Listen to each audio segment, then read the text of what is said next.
海灘上，女孩發現了什麼，臉色變得煞白。她瞪大雙眼，一聲慘叫。男孩趕緊跑過來，可看到眼前的一幕，他也倒抽了一口涼氣。不遠處，海豚趴在淺灘，身體隨着海浪起伏，奄奄一息的樣子，像是受了什麼重傷。男孩嚇壞了，趕緊衝過去查看。可是海豚身上沒有傷口，根本看不出是怎麼了。男孩只能拿來毯子，把海豚拖在水面上，防止它淹死。接着又冲到小賣部，找來博士阿姨。然而博士也沒見過這種症狀，情況危急，只能死馬當活馬醫。他從冰箱裡拿出魚頭，放進攪拌機，又往裡面加了幾條蚯蚓。在众人疑惑的目光中，博士又往裡面加入果凍，等材料全都榨成汁，博士小心翼翼地倒入模具，放到冰箱冷藏。很快，一盘紅彤彤的果凍就做好了。男孩看着手上的東西，心裡有些打鼓，不過他還是把果凍塞進了海豚嘴裡。深夜，男孩擔心海豚的安危，守在碼頭上不肯回屋。不知睡了多久，男孩被水波驚醒，他從地上彈起來，看到海豚已經痊癒，頓時笑得合不攏嘴。這時，博士的調查也有了結果，海豚並没有生病，而是中毒了。男孩大吃一驚，海豚之前被警察放到了远海，有什麼人会跑到那裡下毒呢？可博士却說，那片海域很可能有嚴重的污染，海豚吃了被污染的魚，所以才会這樣。男孩突然想到，他和女孩在海上約會的時候，看到有人朝海裡扔鐵桶。博士問他還記得那個地方嗎？男孩說肯定記得。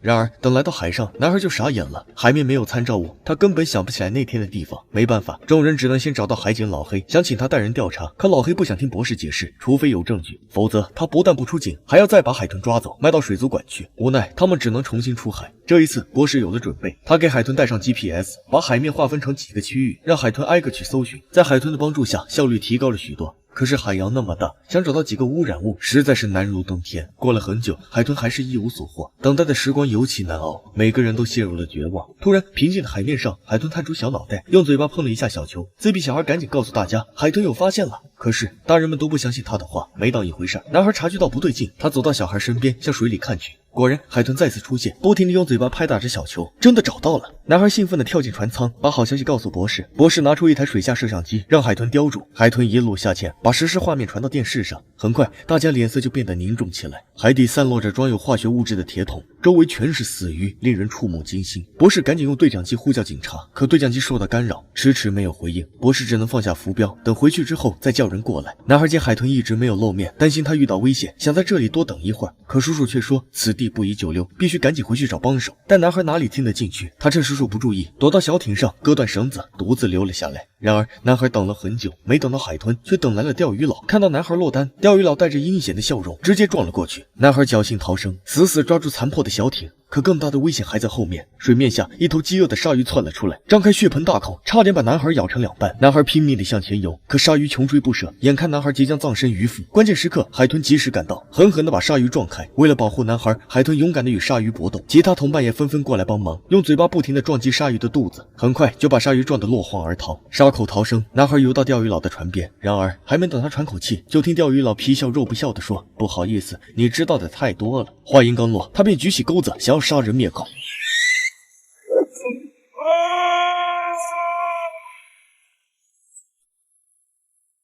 海豚又一次救了男孩的命，他興奮地游到男孩身邊邀功。這時叔叔也帶着警察趕了回來，真相大白，釣魚佬被銬走。老黑也意識到海豚是很厲害的環保幫手，同意男孩把海豚留下。海豚們高興地躍出水面，他們從不計較人類對海洋造成的傷害，反而總是一次又一次地救人於危難之中。看着這一幕，男孩心裡五味雜陳，久久不能平靜。